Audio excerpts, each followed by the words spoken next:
All right, welcome back. We have the honor of having Jeff Gordon with us, NASCAR great champion driver, and he is here for a good cause today. Welcome, by the way, Jeff. Thank you. Great to be here. You have right behind you the number 24 car, his signature car, and if you know NASCAR, you associate it with DuPont.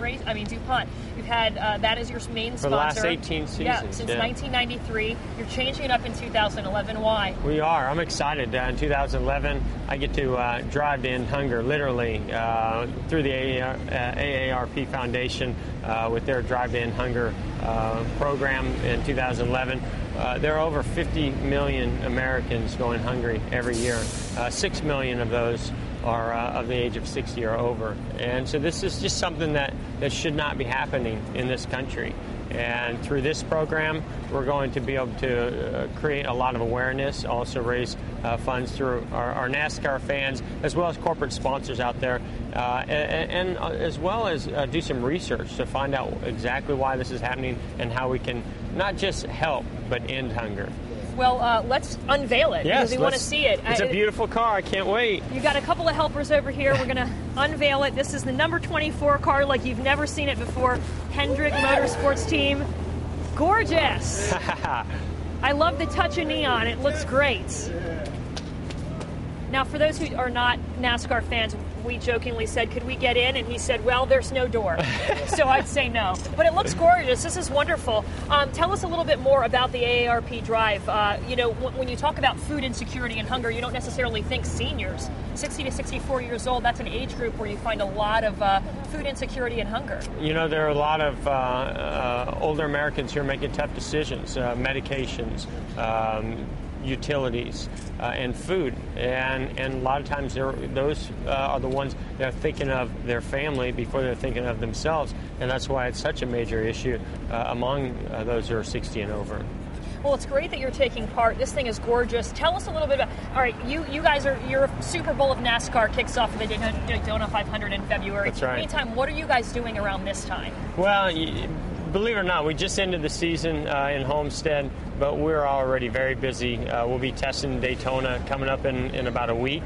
There's a completely repaved racetrack at Daytona. We'll be testing a couple other non-NASCAR sanctioned tracks. We're doing photo shoots, doing appearances for sponsors, and doing a lot of great work for charity over the off-season to get ready for that Daytona 500. You guys barely have any time off at all. I don't know. They call it an off-season. I don't know what an off-season really is. And I'm just having a blast. I have a 4-month-old son, Leo, and our daughter, who's 3.5, Ella. And so we're just having a great time getting ready for the holidays. And I want to ask you about the car. What's different about it, or what stands out to you? I mean, I know you guys you're always tinkering with things. You're always making them better, improving them. Yeah, well, one thing that's new this year is the front fascia on the nose. That's going to create a little bit of extra front downforce, make the car a little bit better aerodynamically.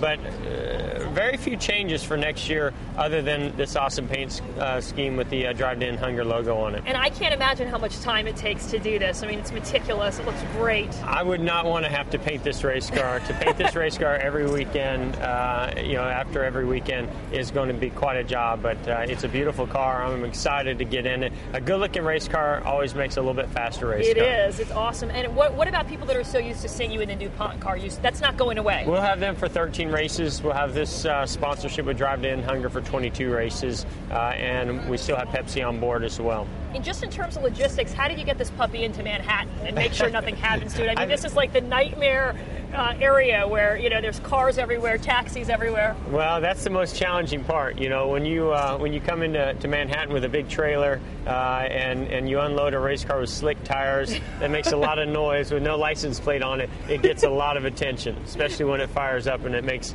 that roar from 800 plus horsepower. Oh yeah, well, it's gorgeous. We'd love to take a spin, but we can't mess with it. I understand. Well, we'll certainly try. And I hope you're loving the weather. You were in South Florida last week. And we brought you 25 degrees here in New York City. Well, we were here for Thanksgiving for the parade, and it was a beautiful day for that. And a little snow. The first that I've seen so far this winter. I hang out in New York a little bit, so a great day. Nothing's going to bring us down on this day of introducing this new race car. Well, it was wonderful of you to stop by, to drive by. We really appreciate it. Jeff Gordon, my pleasure. Great guy. Nice meeting you. Nice meeting you. And we want to let everybody know we're going to link this up on our website as well so people can find it out. Yes, www.drivetoendhunger.org. Drivetoendhunger.org. We'll link it up with our AM Fix